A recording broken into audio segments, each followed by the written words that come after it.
تو آج ہم فن لینڈ کے دارالحکومت ہیلسنکی کا ایک طرح سے جائزہ لے رہے ہیں۔ جی، یہ شہر جو ہے اپنی پرانی روایات اور ایک بالکل جدید زندگی، ان کی امتزاج کے لیے کافی مشہور ہے۔ بالکل۔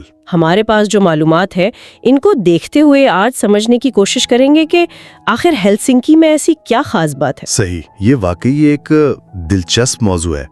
مطلب قدیم اور جدید کا یہ ملاپ تو کئی شہروں میں ملتا ہے۔ ہاں، لیکن دیکھتے ہیں کہ یہ جو معلومات ہمارے پاس ہیں وہ ہیلسنکی کے بارے میں کیا نیا بتاتی ہیں۔ تو پھر اچھا کھانوں سے شروع کر دیں۔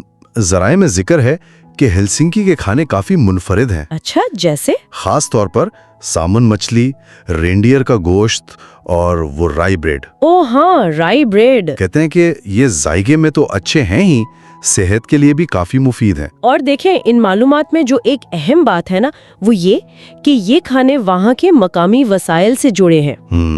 یہ تو ہے، سالمن ہے، رینڈیئر ہے، یہ سب تو شمالی علاقوں کی خاص چیزیں ہیں۔ صحیح۔ اور رائی بریڈ تو صدیوں سے ان کی غذا کا حصہ رہی ہے۔ تو مطلب یہ ظاہر ہوتا ہے کہ شہر جدید تو ہے مگر اپنی جڑوں سے بھی جڑا ہوا ہے۔ یہ واقعی اہم بات ہے۔ اچھا، اب اگر مشہور جگہوں کو دیکھیں تو سینٹ اسکوائر کا ذکر ہے، جی، ہیلسنکی کیتھیڈرل اور ایک سومینلینیا سی فورٹریس، یہ نام ہے۔ ہاں، سومینیلینا سمندری قلعہ ہے یہ۔ اچھا، تو ان کی تاریخی اہمیت بھی ہے اور مناظر بھی کافی دلکش بتائے گئے ہیں۔ جی، خاص طور پر یہ سومینیلینا قلعہ جو ہے نا، دستاویزات کہتی ہیں کہ یہ تاریخ اور قدرتی ماحول کا ایک بڑا زبردست امتزاج ہے۔ یہ صرف کوئی پرانی عمارت نہیں بلکہ یہ دکھاتا ہے کہ شہر نے اپنی تاریخ کو فطرت کے ساتھ کیسے سنبھال کر رکھا ہے۔ اور فن لینڈ کو ویسے بھی 1000 جھیلوں کی سرزمین کہتے ہیں نا۔ جی بالکل۔ تو لگتا ہے یہ بات ہیلسنکی پر بھی آتی ہے۔ معلومات میں ایتزاروی اور توسلا جھیل کا ذکر ہے، شہر کے قریبی، اور یہ بات اہم ہے۔ مطلب ایک دارالحکومت ہے لیکن فطرت اتنی قریب ہے۔ ہاں، یہ تو ہے۔ یہ صرف خوبصورتی نہیں بلکہ شاید یہ وہاں کے طرز زندگی کا حصہ ہے، جیسا مواد سے لگ رہا ہے۔ موسم کی بات کریں تو لکھا ہے کہ موسم عموماً سرد اور مرطوب رہتا ہے۔ اچھا۔ سردیوں میں برف باری کافی عام ہے، گرمیاں البتہ چھوٹی ہوتی ہیں مگر خوشگوار۔ تو موسم کا اثر تو یقیناً ہوگا، لمبی ٹھنڈی سردیاں ہاں، وہاں کی عمارتوں پر، اندرون خانہ سرگرمیوں پر، شاید لوگوں کے مزاج پر بھی اثر ڈالتی ہوں گی۔ صحیح۔ اور پھر وہ مختصر سی گرمیاں، وہ شاید باہر نکلنے کو اور بھی خاص بنا دیتی ہوں گی۔ ایک چیز جو مجھے ان معلومات میں بہت متاثر کن لگی وہ ہے وہاں کا معاشرتی نظام۔ جی، تعلیم کا نظام تو خیر دنیا بھر میں مشہور ہے، تحقیق اور قابلیت پر بہت زور ہے۔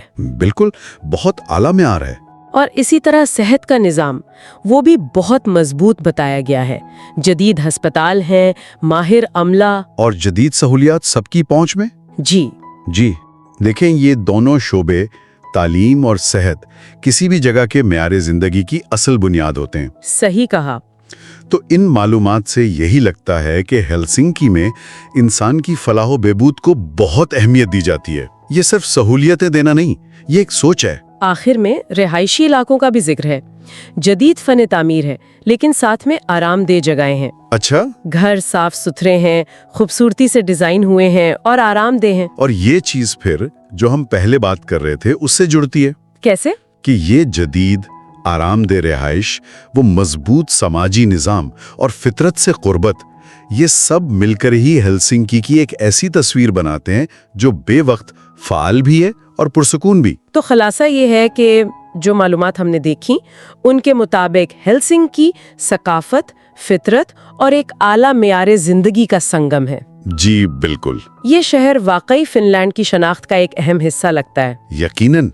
اور یہ سب جاننے کے بعد ایک سوال سا ذہن میں آتا ہے ویسے کیا؟ کہ یہ جو ہیلسنکی کا مضبوط معاشرتی نظام ہے، جیسے تعلیم، صحت اور دوسری طرف فطرت سے اس کا اتنا گہرا تعلق، یہ دونوں چیزیں مل کر وہاں کے معاشرے کی جو مجموعی ترجیحات ہیں یا جو روزمرہ زندگی کا تجربہ ہے، اس کے بارے میں کیا خاص اشارہ دیتی ہیں؟ مطلب یہ سوچنے کی بات ہے کہ یہ چیزیں ایک دوسرے کو کیسے سہارا دیتی ہیں۔